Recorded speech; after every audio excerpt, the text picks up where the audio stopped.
के बीच में भी चला सकते हैं, अपनी मर्जी से चला सकते हैं। फिलहाल हमने यूज इफेक्ट को चलाया कंपोनेंट बनने से पहले, और इसमें इसको हमने क्यों चलाया, क्योंकि हमने जो है डेटा फैचिंग करनी है। डेटा फैचिंग करने का क्या तरीका होगा कि हमारा जो फैच का फंक्शन है, जो कि डेटा फैच कर रहा है, उसको हम बिल्कुल एज इट इज लिख देंगे जैसे हम करते थे सर्वर कंपोनेंट के अंदर। तो URL डाला, API को फैच किया, जो भी डेटा आया उसको लिख दिया। एक दूसरी चीज़ जो आपने पढ़ी कि भाई इस डेटा को हम स्टेट के अंदर डाल रहे हैं, वो क्यों डाल रहे हैं, वो अभी स्टेट के बारे में डिस्कस करना है, तो उसमें डिस्कस करते हैं। तो हमने यहाँ पे API से डेटा फैच किया और ये फंक्शन भी चलाया ताकि जो डेटा फैचिंग है ये कॉल होगी तभी चलेगी। ये लाइन नहीं लिखोगी तो डेटा फैचिंग भी नहीं होगी। तो ये लिखना जरूरी है ताकि इस फंक्शन को कॉल कर सकें। हमारे पास सेल्फ कॉलिंग फंक्शन भी होते हैं जो खुद ही को कॉल कर लेता है, तो वो नहीं करना, हम डायरेक्ट इसको इस तरह से कर देंगे। अच्छा, अब हमारे पास यूज इफेक्ट का काम हो गया डेटा फैच करना, लेकिन डेटा को फैच करके हमने कहीं स्टोर भी कराना होगा। तो हमने क्या किया, स्टोर कराने के लिए यूज स्टेट यूज किया। यूज स्टेट के बारे में हमने पढ़ा था कि स्पेशल तरह का वेरिएबल है जो कि डेटा को स्टोर करता है। हमने यहाँ पे जो हमारा डेटा है उसको स्टोर करने के लिए यूज स्टेट बनाया। तो इसके अंदर वाला दो चीज़ होती है, फोटोज डेटा और सेट फोटोज डेटा। इन दोनों का नाम हम कुछ भी रख सकते हैं, हमें पता है। सेट फोटोज डेटा का जो फंक्शन है वो हमारे पास यूज होता है हमारी स्टेट को अपडेट करने के लिए। अभी हमारी स्टेट है खाली, इसको अपडेट करना हो तो सेट फोटोज डेटा हमारे पास यूज होता है स्टेट को अपडेट करने के लिए। अभी खाली है। अगर मुझे देखना हो कि भाई मेरी इस स्टेट के अंदर क्या चीज़ है, तो मैं इस वाले वेरिएबल को यूज करते हुए देख सकता हूँ। तो हमने क्या किया, हमने इन दोनों को मिला के सबसे पहले डेटा फैचिंग करी।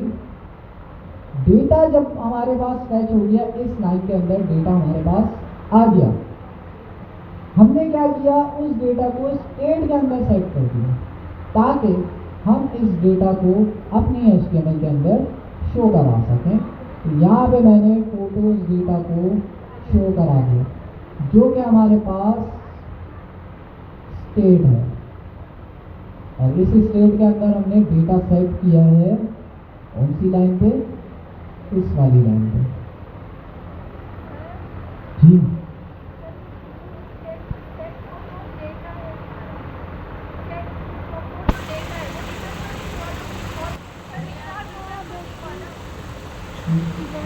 रिटर्न वाली चीज तो यहाँ पे नहीं आई ना। यहाँ पे हम क्या कर रहे हैं, सेट फोटो डेटा का एक फंक्शन है जो कि स्टेट में डेटा ऐड कर देगा, बस इसका ये काम है। रिटर्न वाली कुछ काम ही नहीं। तो हम इस फंक्शन को कॉल कर रहे हैं। कॉल जब हमने किया और उसके अंदर हमने बता दिया कौन सा डेटा सेट करना है, वो हमने यहाँ पे पास कर। तो ये वाली लाइन क्या करेगी, ये वाली लाइन हमारी स्टेट के अंदर ये जो अभी खाली एरे है इसके अंदर सारा डेटा डाल देगी खुद, ठीक है। और फिर हमारे पास सारा डेटा आ जाएगा, हम फोटोज डेटा के थ्रू एक्सेस कर सकते हैं। जी,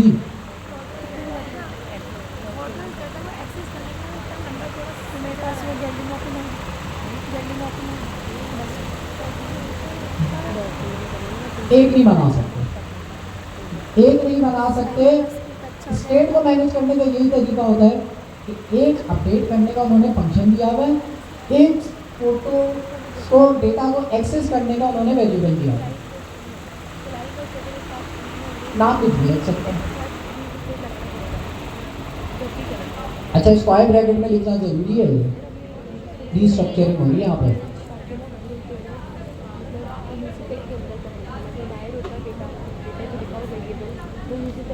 अब वो अलग सिनेरियो है थोड़ा सा। असल में यूज स्टेट में इस केस में देखिए वो डिपेंड करता है कि जो है आपका यूज़ केस क्या है। आप जो लॉगिन वाली चीज़ बता रहे हैं उसमें ज़रूरत नहीं पड़ेगी स्टेट की। हाँ, स्टेट की ज़रूरत नहीं पड़ेगी, उसमें एडवांस चीज़ें होती हैं। लेकिन अगर आपके लेवल की मैं बात करूँ तो हाँ, स्टेट के अंदर आप डाल सकते हैं। आप डालेंगे कि भाई अगर यूज़र लॉगिन हो गया तो स्टेट के अंदर आप कर देंगे हाँ भाई ट्रू, मतलब लॉगिन हो गया। फिर उस पर आप कंडीशन लगा सकते हैं, लेकिन नॉर्मली हमारे पास स्टेट नहीं होती। दोबारा बोलें।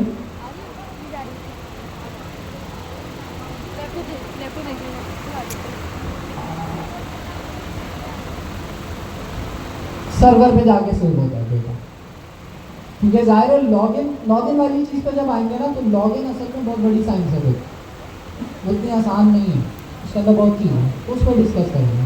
ऑथेंटिकेशन क्या है से। फिलहाल हम टॉपिक पे रहते हैं। यहाँ पर आने के बाद अब मुझे बताएं डेटा शो हो जाएगा एलआई के अंदर? जी, डेटा होना चाहिए, देख लो।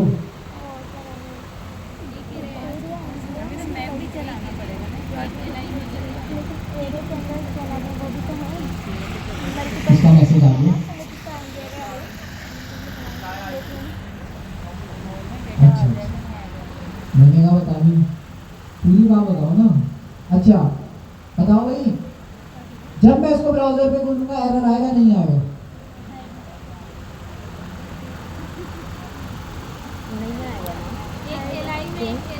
आना चाहिए, क्यों नहीं, क्यों आना चाहिए?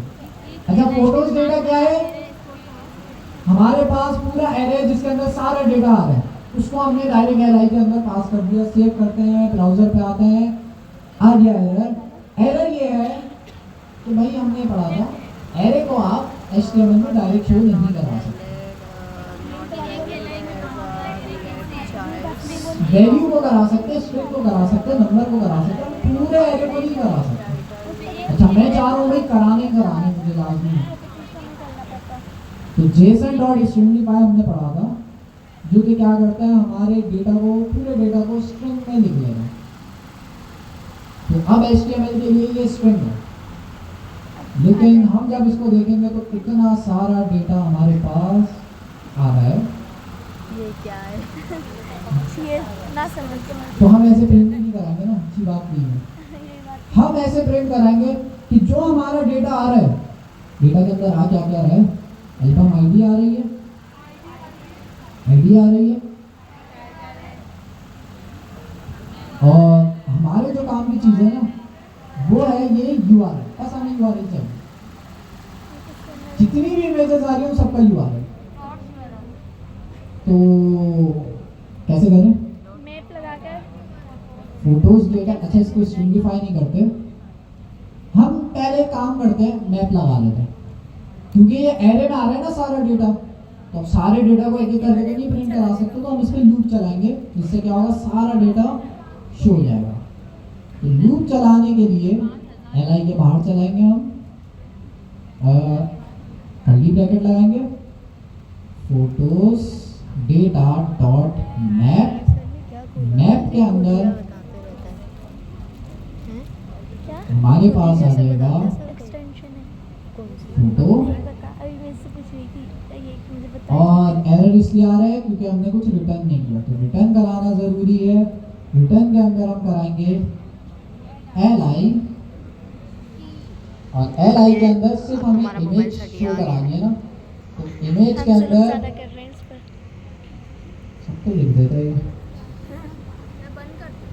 SRC के अंदर फोटो डॉट URL जब मैं कर रहा था तो उसके अंदर हमारे पास डेटा आ रहा था, ऐसा ही है फोटोज डॉट URL को अगर मैं एक्सेस करूंगा तो इमेज का URL आ जाएगा, एरर भी दे रहा है। अच्छा, फोटोज जो है इसकी टाइप हमने डिफाइन नहीं करी है, पहले लिख लेते हैं फिर देखते हैं। ऑल के टैग के अंदर मैं फिलहाल कुछ नहीं, माय इमेज लिख देता हूँ, इसकी विड्थ और हाइट दे देता है इमेज की, विड्थ 100, हाइट 100, अच्छा जी, सर की भी लगा दें। अच्छा की नहीं लगाई है, की कहाँ पे लगाएंगे? LI पर। इसको ना मैं काम करता हूँ, थोड़ा सा फॉर्मेट कर देता हूँ।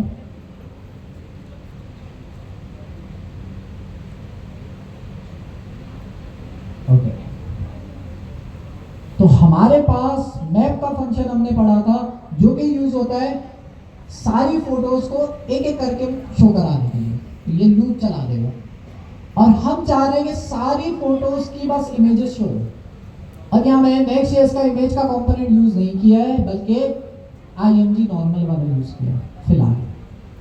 अच्छा, एक मसला है, ये जो फोटोज डेटा है ना, इसकी टाइप हमने नहीं लिखी। तो टाइप हम बना देते हैं, क्योंकि टाइप के अंदर इसको लग रहा है कि भाई एम्प्टी एरे ही है इसकी टाइप। टाइप बनाने के लिए मैं क्या करूंगा, क्या आ गया ये? चलो, इमेजेस तो आना शुरू हो गई, बहुत सारी इमेज ब्रेक हो रही हैं। वो क्यों हो रही हैं उसको भी हम डिस्कस करेंगे। क्यों हो रही है वैसे पता नहीं, देखेंगे, कुछ ना कुछ मसला होगा। बट इमेजेस आना शुरू हो गई हैं, लेकिन मसला ये है कि भाई अभी हमारा जो डेटा है वो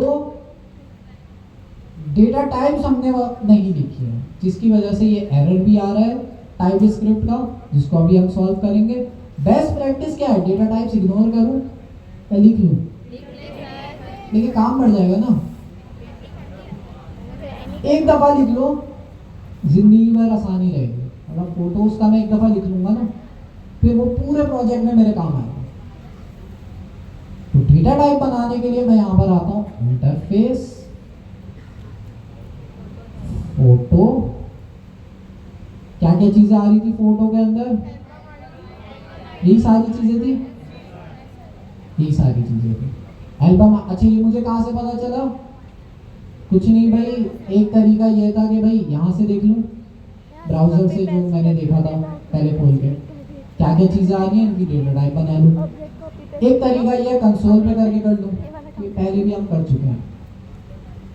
अच्छा, अब ये फोटो की जो डेटा टाइप है ये असाइन कहाँ करनी है? स्टेट को करनी है, तो पता है हमें, क्योंकि फोटोज डेटा जो है हमारे पास, इसको हम शो करा रहे हैं अपने मैप के अंदर। मैप जो हम चला रहे हैं ना, वो फोटोज डेटा पे ही चला रहे हैं। तो डेटा टाइप हमने इसकी ही लगानी है। क्या ऐसे करके लगा दूं? नहीं, तो क्या करूं? किसको आती है लगाना? यूज स्टेट की डेटा टाइप लगाना 3 लोगों को आती है, लड़कों में 4, 5, 6, 7, लड़कों में गिन लूं 8, 9, 10, चलो 10-12 लोगों को आती है। लड़कियों में 1, 2, 3, 4, 5, और सारे ही अच्छे बच्चे आगे बैठे हैं, कोई भी नहीं है पीछे। यूज स्टेट की डेटा टाइप लगाना कैसे लगाएंगे? यहां पर मैं आऊंगा, यूज स्टेट के बाद एंगल ब्रैकेट लगाऊंगा। एंगल ब्रैकेट लगाया, एंगल ब्रैकेट लगाने के बाद इस एंगल ब्रैकेट के अंदर मैं डेटा टाइप पास कर दूंगा, जो कि हमारे पास फोटो। बस ऐसे डेटा टाइप लगाता। अच्छा, जो हमारी फोटोज आ रही हैं वो ऑब्जेक्ट में आ रही है या एरे के अंदर आ रही है? एरे के अंदर आ रही है, तो हम कहेंगे फोटोज का एरे। तो ये स्क्वायर ब्रैकेट हमने लगा दिया। बाकी वो जिसका राउंड ब्रैकेट वाली चीजें वो नीचे आ गई है, जगह खत्म हो गई है, वरना ये ऐसे दिखेगा। तो एंगल ब्रैकेट लगा के इसकी डेटा टाइप लिखनी होती है स्टेट्स की। अब सारे प्रॉब्लम हमारे सॉल्व हो जाएंगे, क्योंकि अब हमारे पास डेटा टाइप्स वगैरह आ गई हैं। तो अब देखो यूआरएल वाला एरर भी सॉल्व हो गया, क्योंकि उसको पता है भाई फोटोज के अंदर यूआरएल भी आ रहा है। ऑल्ट की जगह पे क्या करूं? क्या करूं? फोटोज डॉट टाइटल कर दूं? टाइटल ज्यादा अच्छा रहेगा, कि फोटो का जो टाइटल है वही ऑल्ट के अंदर आ जाएगा, जो कि एसईओ के काम आता है इमेजेस के। और क्या चीज रह गई है? की भी रह गई है। की कहाँ लगाऊं? यहाँ पे मैंने की लगा बहुत मेहनत किया। Photo dot IT। कल इस तरह से हमारे पास की भी लग गई है। किसी के पास आया करे ना बिल्ली बैग में डालने। तो भाई ये हमारे पास काम हुआ है। एक दफा कोड को गौर से देखो, जो हमारा डेटा आ रहा है उसकी यहाँ पे टाइप बना लो। ठीक हो गया। तुम बाकी में डाल के जहाँ पे हमने डेटा स्टोर करना है वहां पे हमें ये टाइप लगानी होगी। डाल के ले भी जाऊंगी। यूज स्टेट के बाद हम ये एंगल ब्रैकेट लगाएंगे तो ये जेनेरिक टाइप होती और जेनेरिक। है। एंगल ब्रैकेट उसके अंदर हम जो है इसको एंगल हम जो ब्रैकेट। एंगल ब्रैकेट वाला सिंटेक्स है इसको हम जेनेरिक ऐसे कहते हैं। सिर्फ ये नहीं। उसके अंदर हमने फोटो की जो डेटा टाइप थी वो पास कर दी। अब फोटोज जो है वो एरे की फॉर्म में आ रही है तो आखिर में स्क्वायर ब्रैकेट लगा। तो इस तरह से आप स्टेट्स की डेटा टाइप डिफाइन करते हैं। बाकी ये जो डेटा फेचिंग वाली पार्ट है ये 2-3 दफ़ा मैं रिवाइज करा चुका हूँ। आप फिर भी यूज इफेक्ट के बारे में अच्छा एक चैनल मैं रिकमेंड कर रहा हूँ यूज इफेक्ट को अच्छे से सीखने के लिए। मतलब इसके अंदर और भी चीज़ है। अब ये जो डिपेंडेंसी वाली चीज़ है ये तो मैंने यहीं पे छोड़ दी है, लेकिन इसके अंदर भी और भी चीज़ें हैं। और रिटर्न एक और चीज़ होती है यूज इफेक्ट के अंदर, वो भी एक चीज़ है। अनमाउंट करने के लिए अब चैनल का नाम है code evolution. Code animation search करता हूँ। यूज इफेक्ट इसके 3 पार्ट हैं और बड़ा ठहर के समझाते हैं। इंग्लिश में है, लेकिन फिर भी अगर यूज इफेक्ट के बारे में उसका भी ना समझ आए तो यूट्यूब में कम वीडियोस हैं, बहुत वीडियोस हैं। बहुत है बहुत।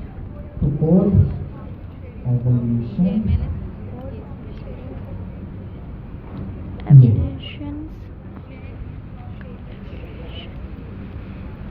तो उसने काफी अच्छे सिंपल तरीके से जो कोड है वैल्यूएशन ये चैनल का नाम है कोड एवोल्यूशन। अच्छा बंदा है। हाँ ये अच्छे ट्यूटोरियल बनाता है, बहुत ठहर के बोलते हैं और ना बहुत मतलब जो इंटरव्यूज में क्वेश्चंस पूछे जा सकते हैं उस तरह की चीजें जो है ना ये डीप में बताते हैं। बाकी और भी ये भी जादू है जिनको यूज इफेक्ट शायद अच्छा नहीं लगा, बट बहुत सारी वीडियो है और शायद मेरी भी तो एक ही है। बट दो है। यूट्यूब में कोड आपको के साथ बहुत सारी अलग है, चीजें देखो। मिल जाएंगी कहाँ है? यूज इफेक्ट के देख हवाले नहीं रहा तुम इतना बड़ा से। देखो। अच्छा वही बात नहीं दिखा मैंने। इमेजेस की बहुत सारी इमेजेस अभी आया ना, देख 5000 लेना इमेजेस सही हैं तो 5000 में से काफी सारी आ गई हैं, बट कुछ जो हमारे पास शो नहीं हो रही। और ये जो हमारे पास है जो वाइट वाली है ना,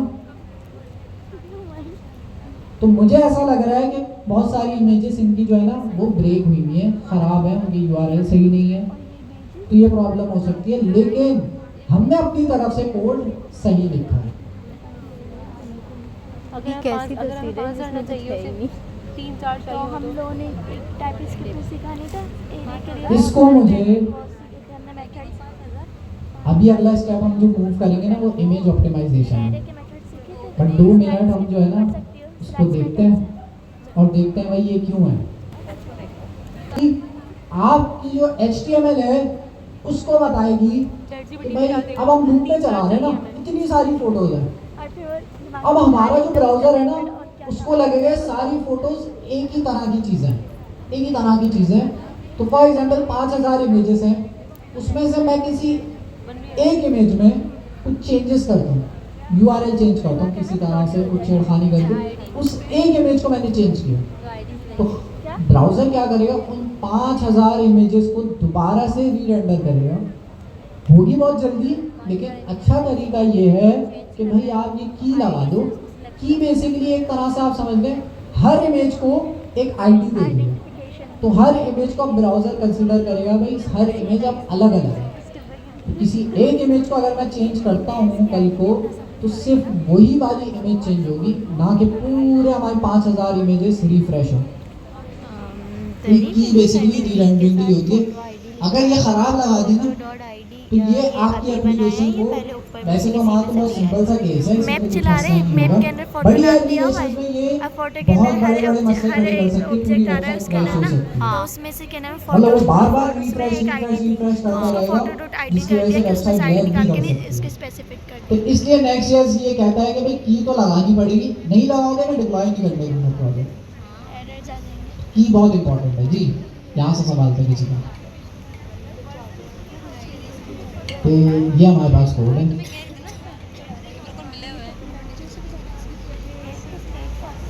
एक सवाल आ रहा है,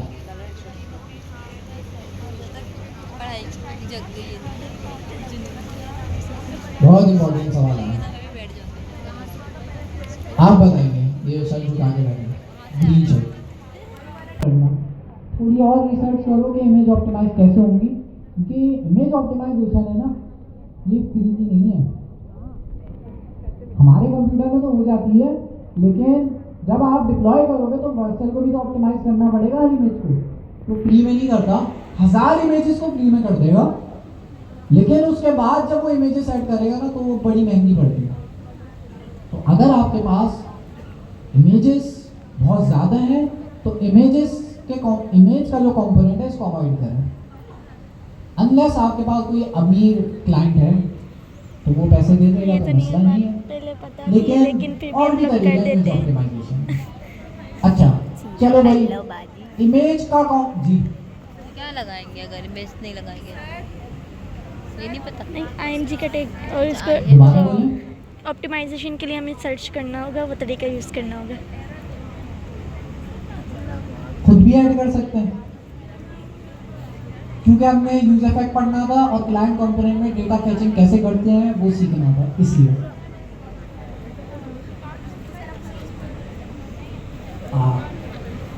नई वेबसाइट बनाएंगे ना तो उसमें डमी डेटा नहीं यूज करेंगी।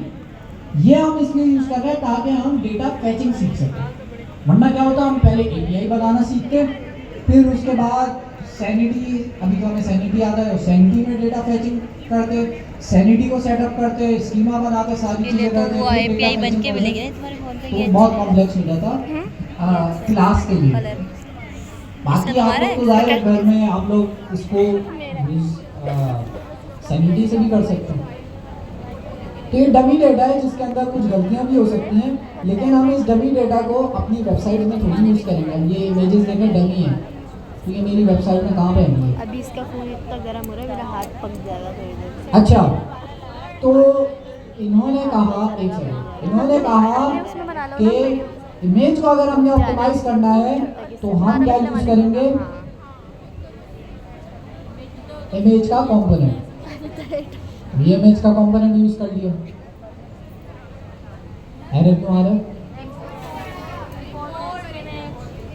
अच्छा फिर से शोर की आवाज आ रही है, शोर हो रहा है। यहाँ से सवाल था किसी का?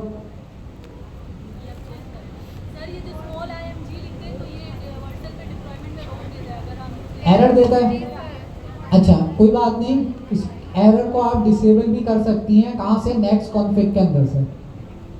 वो थोड़ी सी रिसर्च करेगा, नेक्स्ट कॉन्फ़िग में कुछ आप चीज़ डालेंगे तो नेक्स्ट की सेटिंग्स चेंज हो जाएगी, जिससे वो अलाउ कर देगा भाई डालने डालो, हमें क्या, वो ऐसे बोलेगा।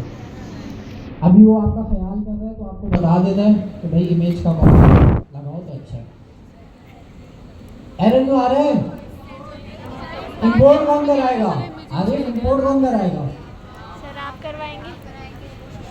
फ्रॉम ये क्या इंपोर्ट करा दूँ?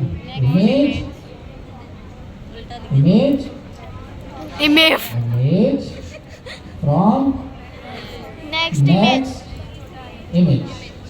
तो इंपोर्ट हो गया, सब चीजें ठीक है, सिर्फ आईएमजी वाले कंपोनेंट को रिप्लेस कर दिया मैंने इमेज वाले कंपोनेंट से, ताकि हमारी इमेजेस ऑप्टिमाइज हो, और कुछ भी नहीं किया, सब सेम है। सेव करते हैं, चल जाएगा।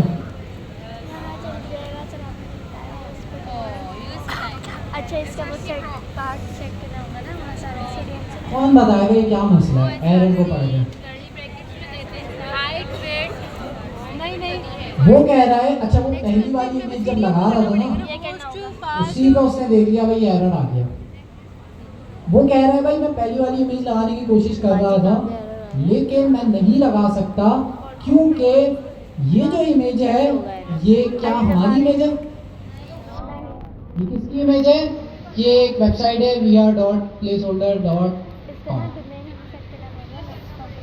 तो ये जो वेबसाइट है इनकी इमेज है, मैं ऐसे डायरेक्टली हर किसी की इमेज थोड़ी ऑप्टिमाइज कर लूंगा।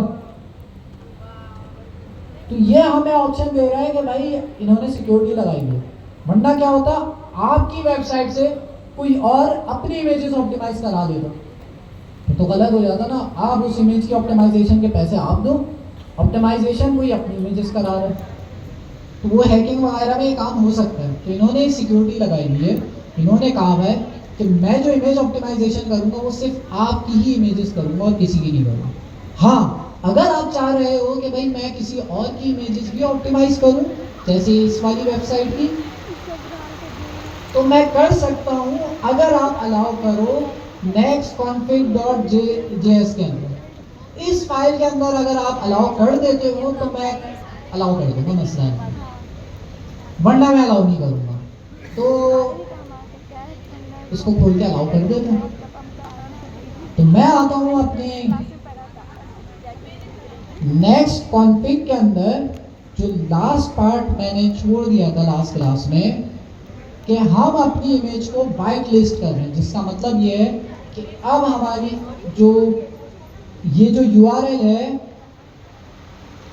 इसको अब हमारा प्रोजेक्ट ऑप्टिमाइज होने से नहीं मना करेगा, ठीक है। अच्छा, तो हम क्या करते हैं, हम नेक्स्ट कॉन्फ़िग के अंदर एक चीज लिखेंगे इमेजेस। इमेजेस के अंदर नेक्स्ट कॉन्फ़िग की फाइल आपको रूट में मिल जाएगी। उसको खोलने के बाद आपने लिखना है, पहले से कोड लिखा हुआ होगा, इसके अंदर आपने लिखना है इमेजेस। इमेजेस के अंदर आपने लगाना है डोमेन्स। अब ये नहीं है पैटर्न, हाँ हो जाएगा लेकिन ये इन फ्यूचर खत्म कर देंगे ना, तो हम जो नया तरीका है वो यूज करेंगे। रिमोट पैटर्न ये लिखेंगे। अब क्योंकि हम मल्टीपल URL को वाइट लिस्ट कर सकते हैं, अलाउ कर सकते हैं, तो हम एरे के अंदर लिखेंगे और एरे के अंदर हम बताएंगे पहला URL ऐसे ऑब्जेक्ट की सूरत में, और उसके अंदर अब देखिए बोल रहे होस्ट नेम भी बता सकते हो आप, पाथ नेम भी बता सकते हो, प्रोटोकॉल भी बता सकते हो कि भाई आप चारों सिर्फ HTTPS वाली इमेजेस ऑप्टिमाइज हो, यहाँ से बता सकते हो। तो होस्ट नेम क्या था हमारे URL के अंदर, अभी फिलहाल हम होस्ट नेम ही रखेंगे। यहाँ मैंने लिखा होस्ट नेम। होस्ट नेम हमारा जो URL था उसके अंदर कौन सा पार्ट होस्ट है,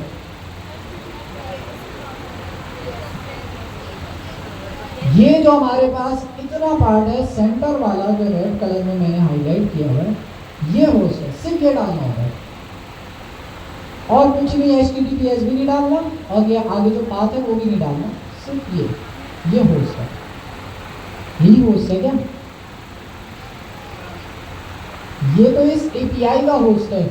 हम अपनी इमेजेस का होस्ट इन्होंने दूसरा रखा है।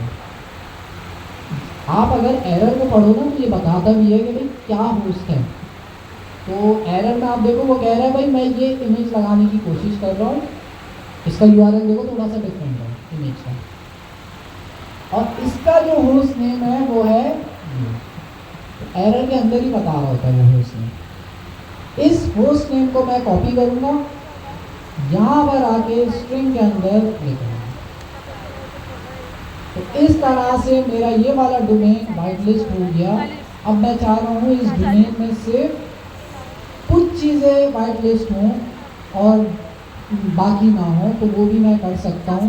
बट फिलहाल मैं सिर्फ होस्ट नेम में जो भी चीज़ें होंगी, जो भी इमेज इस URL से आ रही होंगी, सबको अलाउ करूँगा।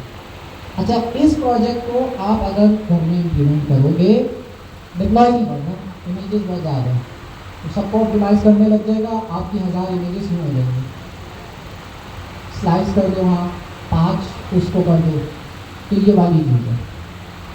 तो होस्ट नेम मैंने ऐड कर दिया, सेव कर देते, सेव कर देगा, आप देखते हैं अलाउ करेगा या एरर आएगा।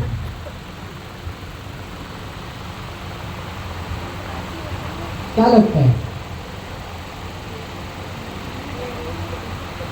एरर आ गया, एरर नहीं आया भाई मेरे को, आ गया तो डेटा फैच कर रहा था ना। तो हमारे पास यहाँ पे इमेजेस सारी शो हो गई, हाँ कुछ कुछ शो हो गई, बट जो है बहुत सारी नहीं शो रही। बट वो API की गलती है, वो हमारी गलती नहीं है। तो हमारे पास इमेजेस आ गई हैं। बस ये वाला पार्ट है कि आप अपने अगर किसी और की इमेजेस यूज़ कर रहे हो तो डोमेन को वाइट लिस्ट करना ज़रूरी है। अपनी इमेज के केस में वाइट लिस्ट नहीं करना होगा। अगर आपकी कोई इमेज है जो नेक्स्ट के प्रोजेक्ट के अंदर ही है, उसको वाइट लिस्ट नहीं करने की जरूरत है, वो खुद ही अलाउ कर देगा। अगर कोई ऐसी इमेज है जो कि किसी और की है, जैसे सैनिटी से आ रही है, सैनिटी वाली चीज़ यहाँ लिखनी पड़ेगी।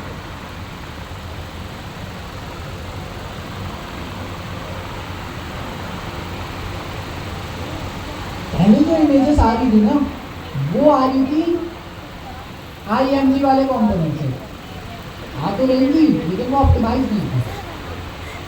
इमेजेस जो है ना आपकी पूरे होम पेज की लोडिंग को स्लो कर सकती है, तो हमने इमेजेस को ऑप्टिमाइज करना होता है जिससे इमेजेस जल्दी लोड हो। तो उसके लिए हमने इमेज का कॉम्पोनेंट दिया है, इसलिए हम ये यूज करते हैं। और उनके ऐसे नहीं बने, ऐसे ही बने। सही है, फिर मेरा इन्वेस्ट बन जाएगा और मेरे टाइम बन जाएगा। इतने मैं टाइम देखती हूँ, पूरी वीडियो देखने के लिए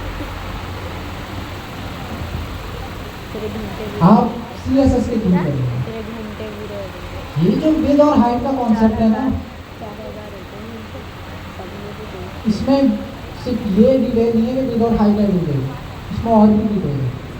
तो अगर आप इमेज ऑप्टिमाइजेशन के बारे में सर्च करो और विद और हाइट के बारे में सर्च करो तो आपको इसके बारे में राज की बातें पता चलेंगी। इन शॉर्ट बता देता हूँ क्या होता है। जब आप पहली दफ़ा पेज खोलते हो ना, इमेज तो आती नहीं है, खाली होती है जगह, फिर अचानक से इमेज टाइप कर आ जाती है। तो फॉर एग्जाम्पल मेरा एक पेज है, उसमें मैंने इमेज शो करानी है, बट इमेज लोड होने में थोड़ा टाइम ले रही है, बहुत बड़ी इमेज है, तो वो इमेज शो नहीं होती, बल्कि उसकी जगह पे शो होगा पहले नीचे का जो कंटेंट है उसकी जगह पे आ जाएगा। जैसे इमेज लोड हो जाएगी, अचानक से इमेज सामने आ जाएगी और वो जो टेक्स्ट था वो नीचे चला जाएगा। तो ऐसी बहुत सारी वेबसाइट में होता है जहाँ पे इमेज लोड नहीं होती, जैसी लोड होती है उसकी जगह पे जो HTML होती है वो नीचे खिसक जाती है और इमेज आ जाती है। तो ये जो हाइट और विड्थ है ना, ये उससे रिलेटेड है। और ये बैड प्रैक्टिस है कि भाई इमेज लोड होती है, टेक्स्ट वगैरह मूव हो रहा है, जो मूवमेंट है ये नहीं होनी चाहिए। ये विड्थ और हाइट उस चीज़ को फिक्स करती है। उसके बारे में रिसर्च करना तो पता चल जाएगा। अमूमन हम जो है जितनी हमें विड्थ और हाइट रखनी होती है हम उतनी रखते हैं, बट कैसे हम ये डिसाइड करें इस पे वीडियो भी है, वो आप भी सर्च करेंगे तो मिल जाएगी विड्थ और हाइट की। जी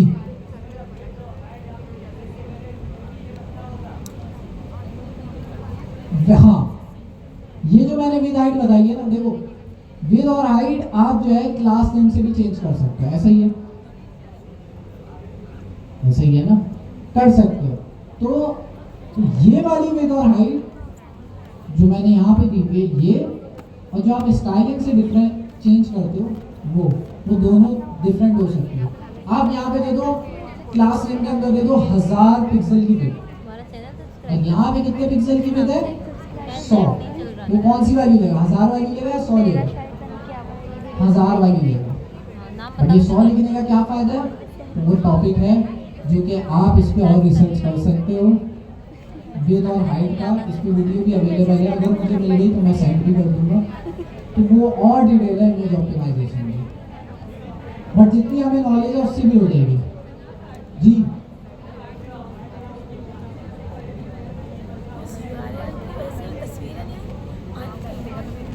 हाँ, थोड़ा बहुत होगा, लेकिन इमेज का जो कंपोनेंट है काफ़ी हद तक उस चीज़ को हैंडल कर लेता है, बट फिर भी थोड़ी बहुत होगी। अब यहाँ पे आप 100 लिख रहे हो, वहाँ 1000 लिख रहे हो तो जाहिर है फिर फर्क तो पड़ेगा ना। तो हमें आइडिया होता है कि हमारी इमेज कितनी बड़ी होगी। अच्छा खैर, तो कोड मैंने लिख लिया है, इमेज ऑप्टिमाइज मैंने कर दी है। यहाँ की खवातीन जो है वो चाह रही हैं कि मैं इनसे ज़्यादा सवालात करूँ, तो शायद इसलिए आपस में ज़्यादा डिस्कशन करनी है।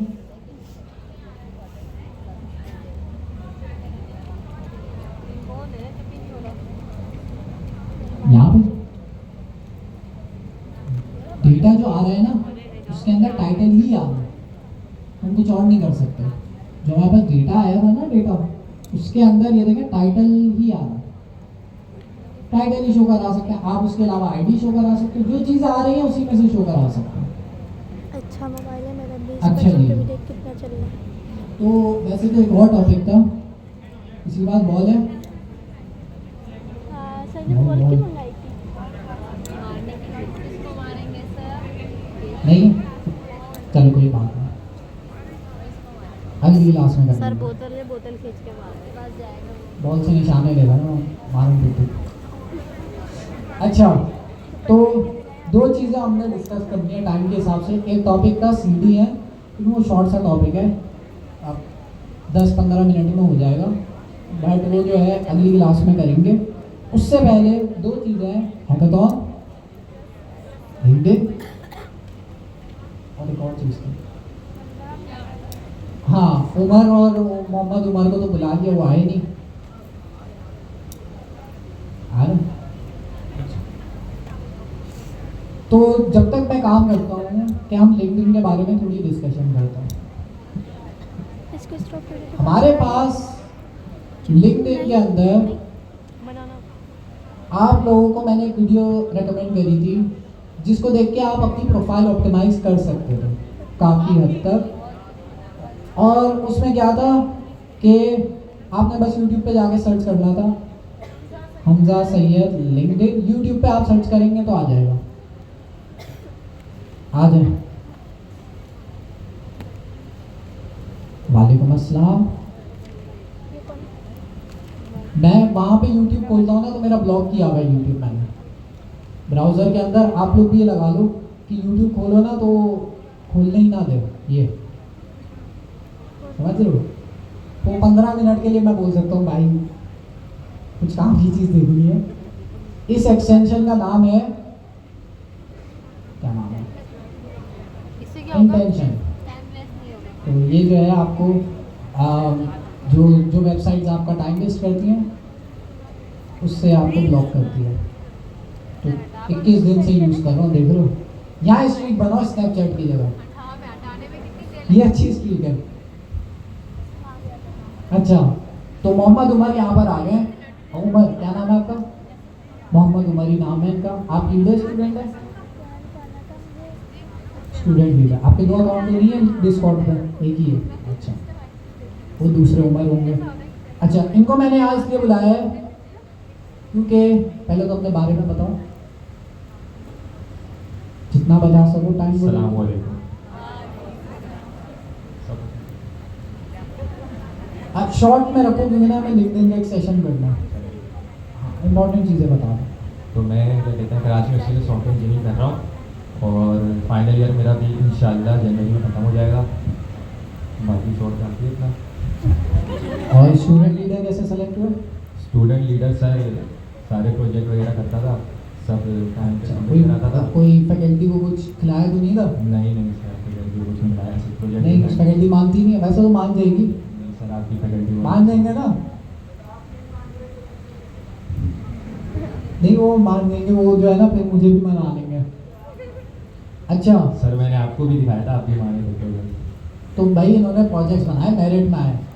दूसरी वजह इनकी ये है, इनको यहाँ बुलाने की, वैसे तो काफ़ी हमारे क्लास में स्टूडेंट लीडर हैं, वो अलग अलग तरीक़ों से स्टूडेंट्स की हेल्प कर रहे होंगे।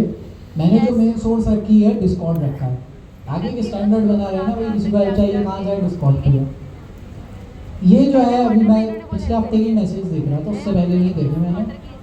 तो इनके मुझे काफ़ी मैसेजेस दिखे जिसमें इन्होंने काफ़ी लोगों की हेल्प करी है। ये मुझे मैसेज तो इसलिए भाई इनके लिए भाई बहुत ज़्यादा तालियां हैं, क्योंकि बड़ी बात है बगैर किसी फ़ायदे के किसी और की हेल्प करने के लिए ऑनलाइन आना और डिस्कॉर्ड पे बैठना, तो बहुत अच्छी चीज़ है। तो ज़बरदस्त इसी तरह से आप करते हैं ना, अपनी टीम को भी बिठाएं। ठीक है, उबैद को भी ले लिया इन्होंने, उबैद भी अब ये भी हेल्प करेंगे। तो डिस्कॉर्ड को अपनी जो भी लोग हेल्प कर रहे हैं ना, डिस्कॉर्ड को मेन सोर्स रखो। मैं डिस्कॉर्ड से देखूंगा, बाकी अगर हेल्प करनी है व्हाट्सएप वगैरह पे आप कर दो तो अच्छी बात है। इतने रिस्पॉन्स आते नहीं है डिस्कॉर्ड पे, जैसे व्हाट्सएप पे ज़्यादा। हाँ, तो इनकी शिकायत वही है कि सर एरर्स तो हैं लोगों के, लेकिन डिस्कॉर्ड पे आके कोई पूछता नहीं है। तो भाई पूछोगे तो हो सकता है देखें और उसका जवाब मिल जाए। यहाँ पर आगे आप क्लास के एंड में एरर्स दिखाओगे तो यहाँ सॉल्व नहीं हो सकते, क्योंकि आपको पता है भाई यहाँ पे हमें गेट भी बंद करना होता है और जो है सबको निकालना भी होता है, नमाज का भी टाइम होता है, खुसूसन आज जुम्मा भी है, आप लोगों को भी जाना होगा, भूख लग रही होगी। तो ये वाली चीज़ें जो है इस चीज़ का ख्याल रखो। ये जो ऑनलाइन हमने प्लेटफॉर्म बनाया है ये इसलिए बनाया है ताकि वो ऑनलाइन आप चीज़ें दिखा सको। अब ये स्टूडेंट लीडर से कनेक्ट होने का ये फ़ायदा भी है कि कुछ आप ऐसी चीज़ शेयर करते हो, आप डायरेक्टली कनेक्ट हो सकते हो।